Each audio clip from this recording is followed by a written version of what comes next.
Hi, this is Bob with another 10-minute tour. In today's tour, we'll look at the AP vendor setup screen and at the terms and something else tab. So we'll go into setup vendors, terms and defaults tab. Okay, so we're going to jump next a few here so we can get an active vendor. And we'll jump down to there. Got to be down in that lower half to make it work.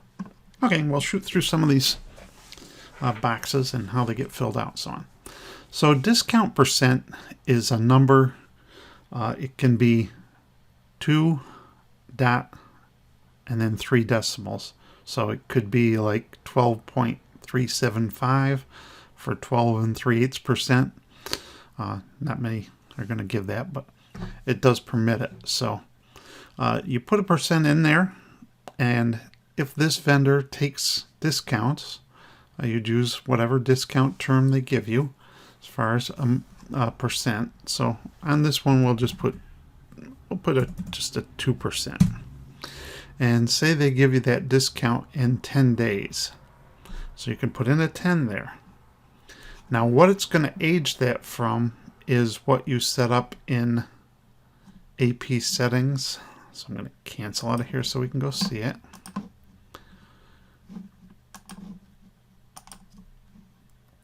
So in AP settings,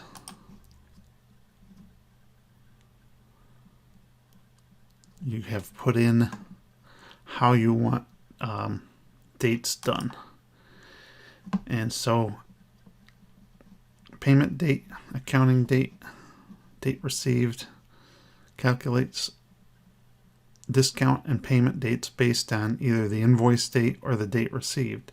So if this is checked, it's going to be 10 days after the invoice date. If that's marked, it's going to be 10 days after the date received. So I'll go back to this.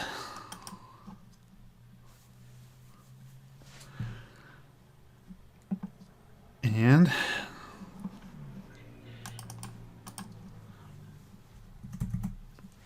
so your date that you put in, or the terms you put in there percentage wise, are the amount of the discount. Discount days is the days from either invoice or date received. If you put in a percentage here and you leave this blank, that tells the system that you're always going to take that discount. So if you're one of those companies that, you know, you've got a good relationship with a supplier and they offer a 2% discount, and you typically pay it on the day or close to the day that it's able to be taken on, and they're not ever going to fight you on it, leave that blank and it'll always take that discount. Payment days is the same thing. How many days you're going to take. And then these three things tell it from when. So if you put in there in this 10 and leave this number of days, and the invoice is the first, the payment day is going to be the 11th. It's going to add 10 days to the date of the invoice, assuming you are using invoice date for aging purposes for this. If you used date received, it would be 10 days from the day you received it. If you change this to day of month, then anything up to the day before this would be due on the 10th in this example. So if you put 10 for payment days and you use day of month, if the invoice is dated during the current month from the 1st to the 9th, it would be due on the 10th of the current month. If it's due from the 10th, or if the invoice date is from the 10th to the end of the month, it's due on the 10th of the following month. So it's going to basically take you to the next closest 10th. If you use day of next month, then it means it's going to be due on the 10th day of next month. So if you are a normal You get invoices daily, but you pay off a statement and you take 30 days from the statement. You'd normally here you'd use 30 for the payment days and day of next month for the descriptor, the type.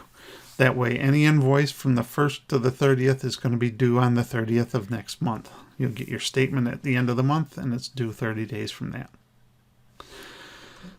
The next thing is this miscellaneous deduction percent, miscellaneous deduction 2%. I don't know of many people that use this, but I researched to find out what it means, and it just takes a fixed percentage off of invoices. So, depending on whether that's something you use, it takes a fixed percentage, and you'd have to tell it in AP settings that you use this, and then say you've got a discount that you always get to take 5% off this invoice. You'd put 5% in there for this vendor, and that's how it would show. Payment type can be check or electronic. If it's check, that's pretty normal. If it's electronic, you'll have to fill out this electronic payment settings tab that gives bank routing number and so on, and allows you to process that payment electronically. Next item we have is these defaults. And so default GL code is going to be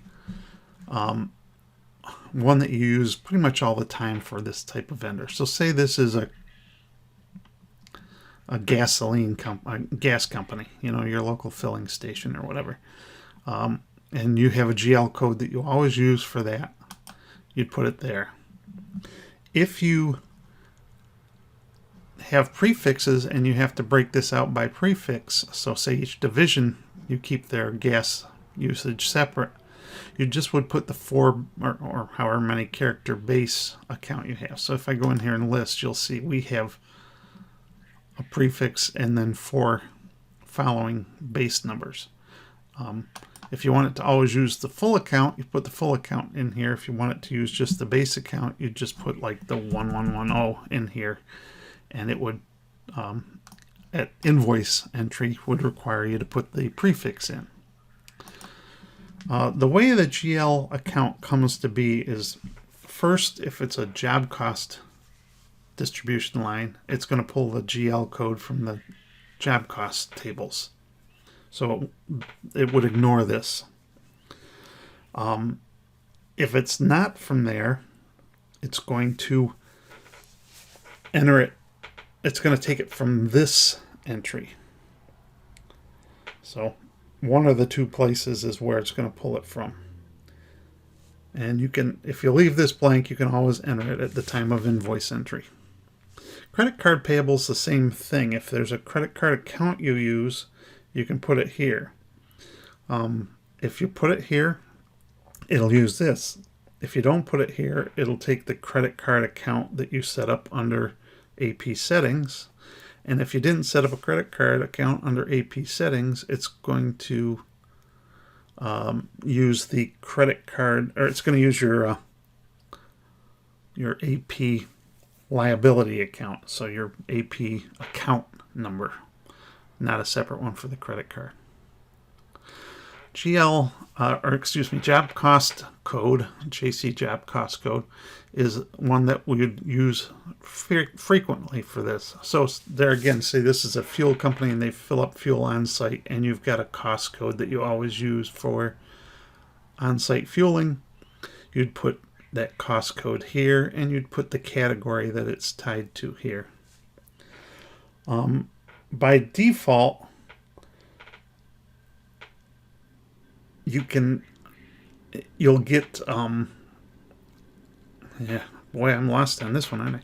By default, it'll pull it from here. If you have a commitment, it will override this, and if you don't have anything here, you can key it in at that point of entry. Okay, tax group is what tax group you're going to use. Now, if you use taxes, we don't, but I kind of set it up so we could see it here. So in here, I've got Broome County tax. That's our local tax. Now, if this job or vendor was in another county and they're going to charge you another county's tax, you'd put that in there. Prefix or pre-filled tax column, you want the actual tax or a tax liability. So actual tax just means I've got an invoice for $1,080. $1,000 is the material, $80 is the tax. It just adds it to the cost of that line item, and it becomes $1,080. Doesn't create a liability or anything. Just there for tracking. If, on the other hand, you create a liability, you pay that tax almost like a use tax, it would create the entry and book it to a liability account, and you'd pay from that liability account to the sales tax department to pay your tax. I'm running long here, but I'll keep going.